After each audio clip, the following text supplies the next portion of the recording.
Putina ietekme Latīņamerikā vājinās, Venecuēla ir zaudēta, un tagad arī Kuba svārstās. Maskava izskatās patiesi bezspēcīga, pirmo reizi gada desmitos. Tas nav tikai par sankcijām vai augstā kara nostalģiju, bet par ietekmes tīklu, ko Putins veidoja gadu desmitiem, un tagad redz sabrūkam. Venecuēlas pavērsiens jau izraisīs satricinājums. Kuba, Maskavas sabiedrotā, varētu būt nākamā. Patiesais stāsts nav tāds, kā tu domā. Pārsteidzošs spēks virza šo sabrukumu, atklājot Krievijas varas ierobežojumus tādā veidā, kādu maz kurš bija iedomājies. Paliec ar mani, jo ieraugot, kā viss savienojas, tava izpratne par globālo politiku mainīsies. Sāksim ar brīdi, kas visu izmainīja. 2026. gada janvārī Amerikas Savienotās valstis izziņoja pretnarkotiku operāciju pret Venecuēlas prezidentu. Apzīmējums ilga dažas minūtes, visi saprata notiekošo, un šo sapratni vairs nevarēja ignorēt. Kad amerikāņu spēki ātri sagūstīja Nikolasu Maduro, pasaule reaģēja ar sašutumu, nosodījumiem un ārkārtas sanāksmēm. Sarunām turpinoties, iznākums bija jau nolemts. Dažu stundu laikā Venecuēla tika izrauta no Krievijas ietekmes. Maduro zaudējums Maskavai nebija tikai neveiksme, bet pirmā būtiskā Krievijas sakāve Amerikā pēdējās desmitgadēs. Maduro nebija tikai kreisais līderis ar draudzīgām attiecībām ar Kremli, viņš bija Krievijas svarīgākais partners šajā puslodē, dodot Maskavai stratēģisku atbalstu. Tikai aptuveni 1200 jūdžu attālumā no Miami. Tāpēc, kad operācija sākās, Krievija darīja to, ko vienmēr dara – diplomātiski protesti, stingra valoda, rūpīgi formulēti paziņojumi. Operācija beidzās, un Krievija klusēja, nespējot neko darīt, tikai runāt. Šis klusums daudz ko pateica, atklājot Maskavu kā draugu tikai labos laikos, kas pazūd, kad iestājas īstas grūtības. Valstī, kas sevi uzskata par globālu lielvaru, skatīties, kā galveno sabiedrotos sagūsta un pašam tikai izplatīt preses relīzes, nav spēka demonstrācija. Ukraina tik ļoti izsmēlusi Krievijas militāro, politisko un ekonomisko potenciālu, ka Maskava nevarēja sniegt ticamu atbildi. Maduro režīma likvidēšana ir ietekmējusi arī Kubu. Pēc Maduro sagūstīšanas Venecuēlas naftas piegādes Kubai gandrīz apstājās. 2025. gadā Venecuēla bija Kubas lielākais piegādātājs, sūtot desmitiem tūkstošu barelu dienā un nodrošinot aptuveni trešdaļu tās vajadzību. Taču piegādes apstājās decembra vidū un kopš tā laika nav atsākušās. Galvenokārt Amerikas Savienotās valstis noteiktās Venecuēlas tankuģu blokādes un pastiprināto sankciju dēļ. Kubai tiek pārtraukta skābekļa piegāde, un sala cīnās par izdzīvošanu. Kubas ekonomika nekad nav pastāvējusi patstāvīgi. Kuba kopš revolūcijas ir ļoti paļāvusies uz ārējiem atbalstītājiem. Padomju Savienība desmitiem gadu sūtīja naftu, pirka Kubas cukuru par augstām cenām un ieguldīja miljardus dolāru subsīdijās. Šī dzīvības līnija veidoja lielu daļu Kubas iekšzemes koprodukts. Kad 1990. gadu sākumā sabruka Padomju Sociālistisko Republiku Savienība, Kuba piedzīvoja īpašo periodu ar elektrības pārāvumiem, pārtikas trūkumu un ekonomikas krīzi. Tas atgādināja, ka valsts izdzīvošana atkarīga no ārēja finansējuma. Tad iesaistījās Venecuēla Hugo Čavesa vadībā. Karakasa katru dienu piegādāja Kubai desmitiem tūkstošu barelu naftas, bieži ar atlaidēm vai atliktiem maksājumiem. Kuba apmaiņā sūtīja ārstus, skolotājus un padomniekus, radot abām valdībām izdevīgu barteru sistēmu. Savā augstākajā punktā Venecuēlas atbalsts bija gandrīz 5. daļa no visas Kubas ekonomikas vērtības. Šī vienošanās, kas vēlāk turpinājās Maduro vadībā, slēpa Kubas dziļākās vājības. Tā slēpa stagnējošu lauksaimniecību, sabrukušu ražošanu, pārmērīgu atkarību no turisma un pārskaitījumiem. Tāpēc Kuba šodien ir nestabila. Neatkarīgās 2026. gada prognozes ir drūmas. Iekšzemes koprodukts samazināsies vēl par 1–2%, vai tikko sasniegs pozitīvu izaugsmi. Pēc vairākiem samazinājumu gadiem, kas jau ir izdzēsuši 10 gadus progresu. No zāres nespēja radīt pietiekams ieņēmums. Turisms joprojām ir pārāk trausls, lai izturētu šo slogu. Un sankcijas bloķē piekļuvi globālajām finansēm. Patiesībā turisms ir tik slikts, ka no 2025. gada janvāra līdz novembrim Kuba uzņēma tikai 1,2 miljonus apmeklētāju, kas ir strauji kritums no 4,8 miljoni 2018. gadā, pirms pandēmijas un sankcijām. Tagad bez bijušo sabiedroto palīdzības dzīve ir citāda. Venecuēlas sabrukums ne tikai mainīja alianses, bet arī atņēma pamatu Kubas izdzīvošanas stratēģijai. Sala bez atbalstītāja ir apdraudēta.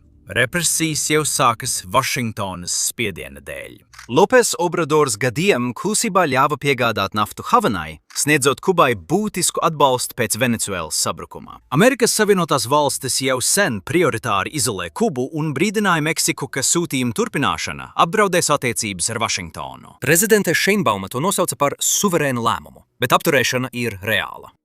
Salā pie esošā pieprasījuma un ražošanas ir tikai 15–20 dienu naftas rezerves bez drošām papildu piegādēm. Stingrā normēšana jau ir ieviesta, un eksperti brīdināja, ka tas var izraisīt humanitāro krīzi. Atšķirībā no visa, ar ko sala jebkad ir saskārusies, saskaroties ar pašsaglabāšanos vai palīdzību sabiedrotajiem, izvēle ir acīm redzama. Meksika lielā mērā ir atkarīga no tirdzniecības, investīcijām un drošības sadarbības ar Amerikas Savienotās valstis, tāpēc izvēle ir skaidra. Šīs plašākās partnerības aizsardzība ir svarīgāka nekā atbalsts Havanai.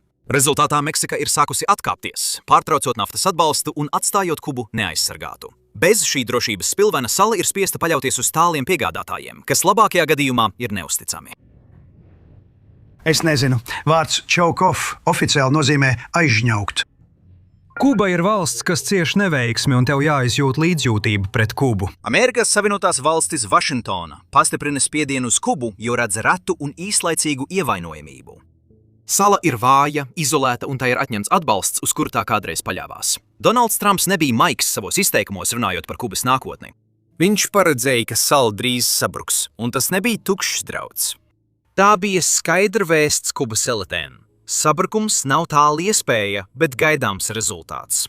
Šī retorika nav tukša. Tā ir paredzēta, lai satricinātu pārliecību pašā augšā, lai liktu līderiem sajust, kā zeme kustas zem viņu kājām un sētu šaubas katrā viņa pieņemtajā lēmumā. Amerikas Savienotās valstis izlūkdienesti slepeni meklē sistēmas vājās vietas, lai panāktu Kubas kontrolētu sabrukumu, nevis iebrukumu. Vašingtona, ņemot vērā pieredzi Irākā un Lībijā, šoreiz izvēlējusies citu pieeju, jo vardarbīga režīma maiņa izraisa ilgstošu haosu. Mērķis ir kontrolēt pāriet, lai novērstu bēgļu krīzi pāri Floridas šaurumam un ierobežot sabrukumu. Un Kuba drīz vien cietīs neveiksmi.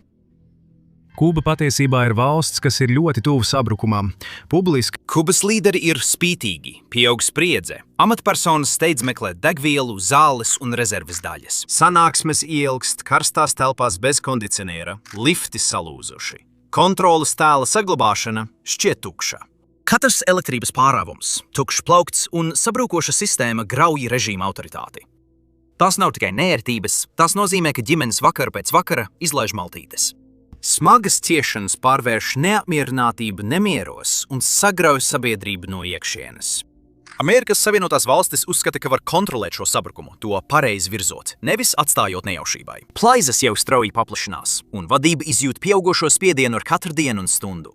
Kamēr šis hauss attīstās, Krievija ir mēģinājusi reaģēt pārsvarā tikai ar simboliskiem soļiem. Tika izvilkti veci militārās sadarbības līgumi, tika teiktas runas par mūžīgu draudzību, un Kubas amatpersonas piekrītoši māja ar galvu, slavējot partnerību. Uz papīra tas viss izskatās iepriecinoši. Patiesībā simbolisms ir viss, kas Krievijai šobrīd ir, un simbolisms neuztur gaismas ieslēgtas.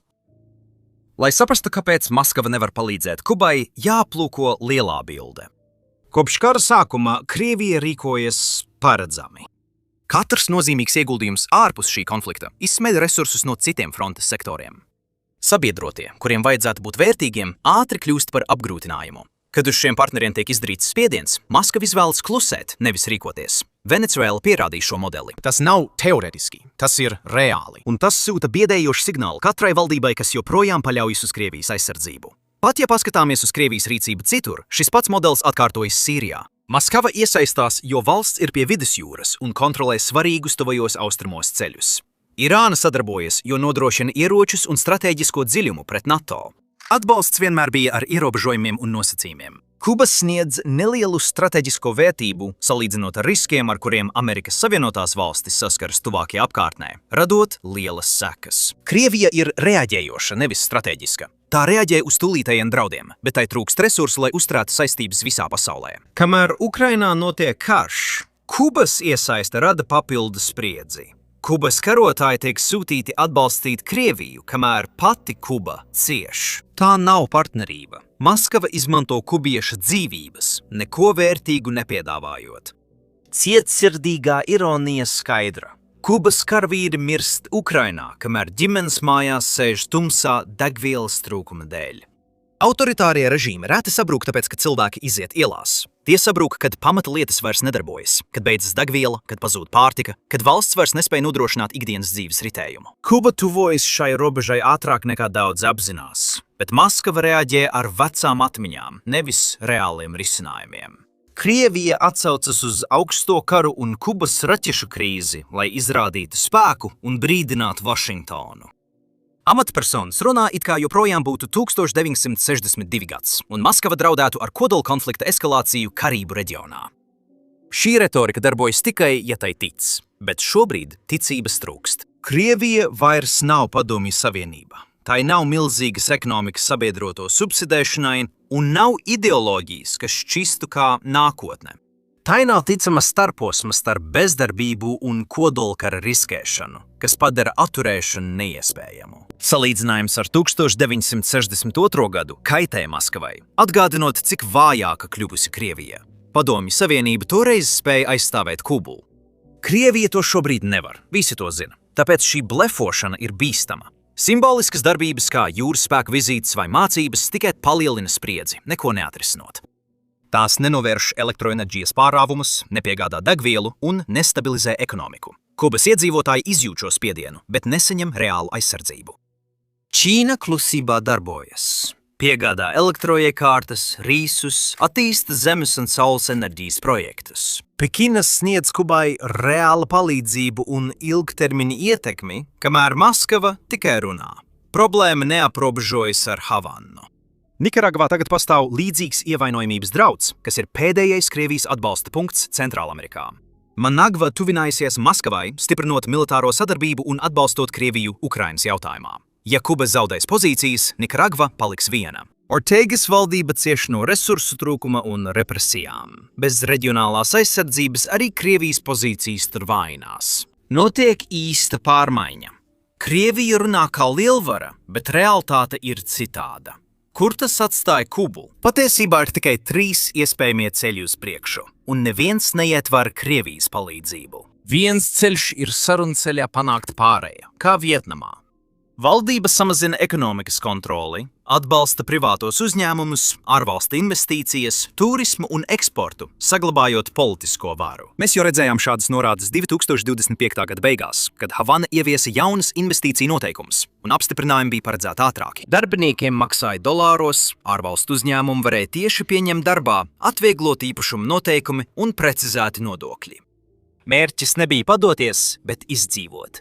Otrais ceļš, ilgstoša sabrukšana ar stingrāku apspiešanu, ir nepatīkamāks un lēnāks. Vadība pastiprina represijas, bet lojalitāte mazinās, jo policisti un karavīri ir tādā pašā situācijā kā pārējie. Ilgi elektrības pārāvumi, bērni mācās sveču gaismā, tukši plaukti, ģimenēm jāizvēlas starp zālēm un pārtiku, pastāvīgi trūkumi.